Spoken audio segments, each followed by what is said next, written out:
Hi, welcome to All Electric Family. So today we're going to talk about renting your camper out. We have a 37-foot travel trailer that we tow around with an F350. So you might be thinking, how is that in the All Electric family? Well, we made the switch this past year and started towing a 22-foot travel trailer with a Tesla Model X. But we did want to keep this other trailer to potentially transition into utilizing that trailer when a pickup comes out that's electric. So we had to come up with a way for it to at least pay for itself so that we could keep it and have another camper that we could use in the meantime with our Model X. Okay, so we started this journey, obviously when we got the smaller trailer, we were going to rent it out. We were planning on starting that in March. Coronavirus hit, and so we didn't really start this until middle to end of June. So you really took away a couple months there, and it still paid for itself. Yeah, it was listed and we thought, oh my gosh, this is terrible, nobody's renting it. This isn't gonna pay for itself. And then all of a sudden the campgrounds opened back up, things opened up, and then it was booked. Yeah. Every weekend it could be rented, it was rented. How we started managing this was we started with Outdoorsy and RV Share. RV Share. And we removed RV Share just because it was a lot easier to manage with just one app or one website, and that was Outdoorsy. So this season, as we talked about, we got started a little bit late, but we still ended up with 14 rentals and the camper was out for 45 days total. And overall, we brought in $5,766.50 off of our rentals. Yeah. Happy dance. Yeah, that's pretty good for, just 14 rentals. It was a really good thing for us because we did end up making our payments, making the expenses and fees that go along with it. And we actually had it in for some warranty work for a time frame too. So there was definitely some weekends that were not used that we could have had it out there. You're probably wondering, what does Outdoorsy take out of the money that you make? Outdoorsy takes 20%, which in all actuality, for all that they offer you, is really a pretty reasonable amount. Because they're giving you, there's an app, like a full app for the owners and a full app for the renters. They have all of your rental documents that you need, all of the signatures that you need. And then they also take care of claims. So if something was damaged in the camper, then you just do all that through Outdoorsy. So 20% to us was a pretty decent deal. Obviously, if you have something that you can do all that stuff, you can cut that 20% out. Yeah. People are looking on this website for rentals, so that's why we chose to do it. And it was easier. You're going to get a common theme of, we have a certain amount of time and we need the efficiencies and the, what am I trying to say? Least amount of work. Yeah, least amount of work as possible. Yeah, we... so that fee covers all that. The fee covers all that. They also require, they've already found insurance that covers the renters, and everybody's required to take that insurance and pay for it themselves. You don't pay for that insurance piece, the renter pays for it. So all of that groundwork has already been done for you. If there is a claim on the security deposit, so there were damages to the camper, they are also going to take out a 2.95% credit card processing fee. The other thing that you also get with that 20% is you get Outdoorsy's help feature. So if you or your renter, either one of you, have a problem with the platform, then Outdoorsy's handling that issue for you. Okay, so let's talk about who sets your fees. Well, you set your fees, your rental fees, and so you can decide whatever you want to charge. We chose to charge $125 a night, and then $125 for a delivery fee. Yes. So one-time delivery fee, and then every single night that they rent, it costs them $125.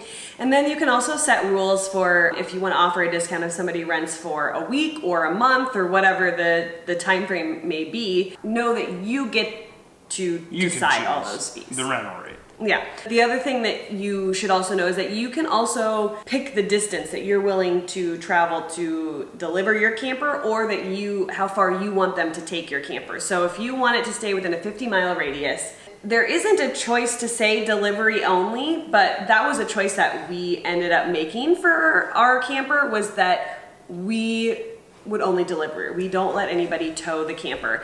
Not a single person said anything about the delivery fee, even though we were requiring to deliver it. And so we just felt more comfortable, and that the camper was less likely to get damaged if we were the ones that were delivering the camper. The last fee that you are able to include they're called add-ons. And so they're things that you can offer your renters. So you can add camp chairs on there. We added linens. So we do not offer bedding unless they choose the linen option. We don't offer plates and cups. Again, just because it's easier to do paper plates and stuff. So we also had an add-on fee where we could buy plates and napkins and cups and silverware, or plastic silverware.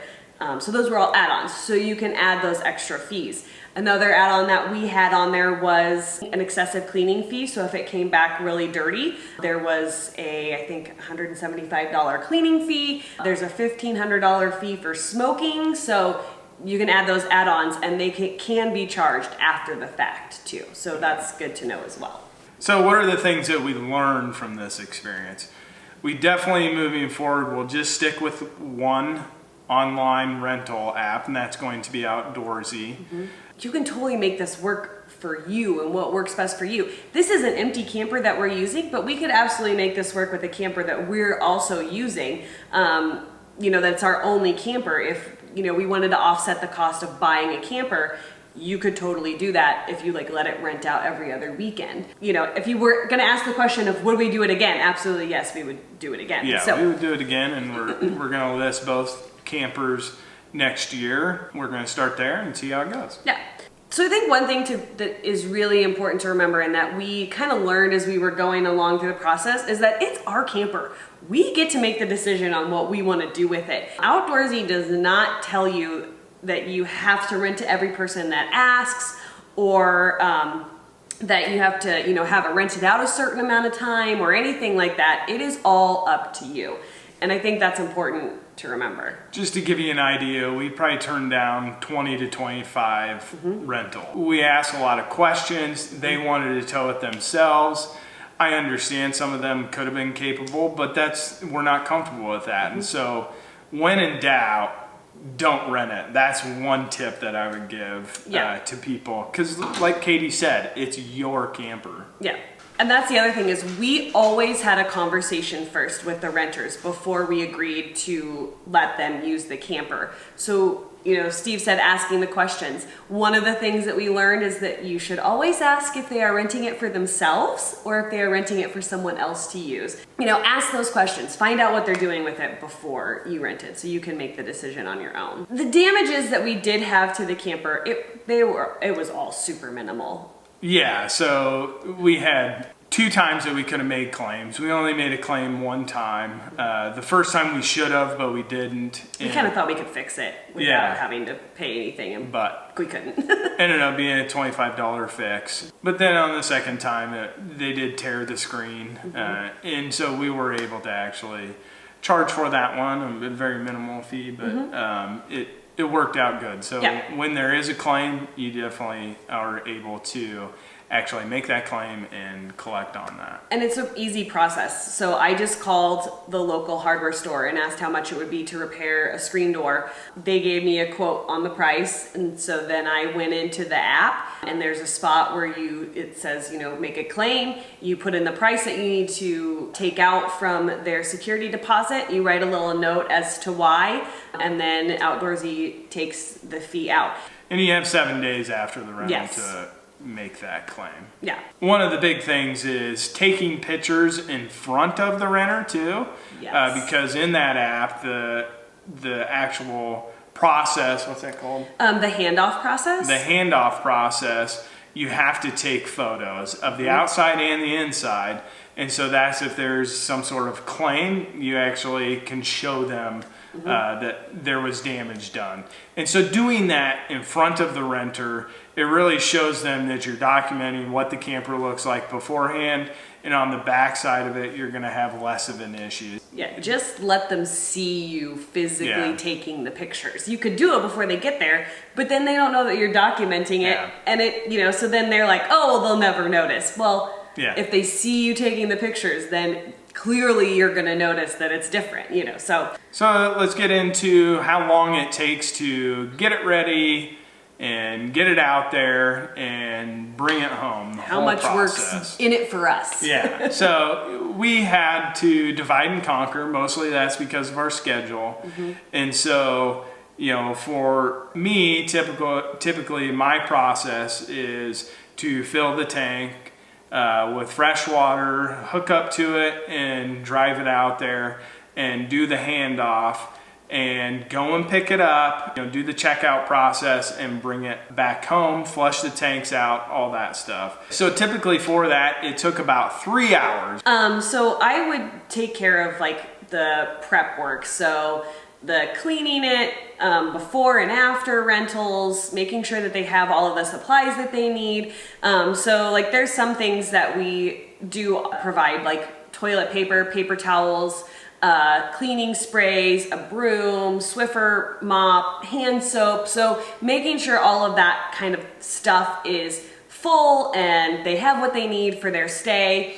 All of that process, I mean, it probably roughly took me about an hour per rental. For the most part, everybody was really good about cleaning out the camper. So all we really had to do was go in, wipe stuff down with a disinfectant wipe, sweep it out, and it was ready to go. So we definitely had some inefficiencies. Like if we could have been there at the same time, you know, as Steve is filling the tanks and doing that kind of stuff, I could have been in disinfecting and wiping stuff down, or at pickup doing that kind of stuff. So if we could be more efficient, we could cut that time down. So I don't think it has to take as much time as it took for us. Yeah. So what are our final thoughts? What is our overall opinion of how renting the camper went this year?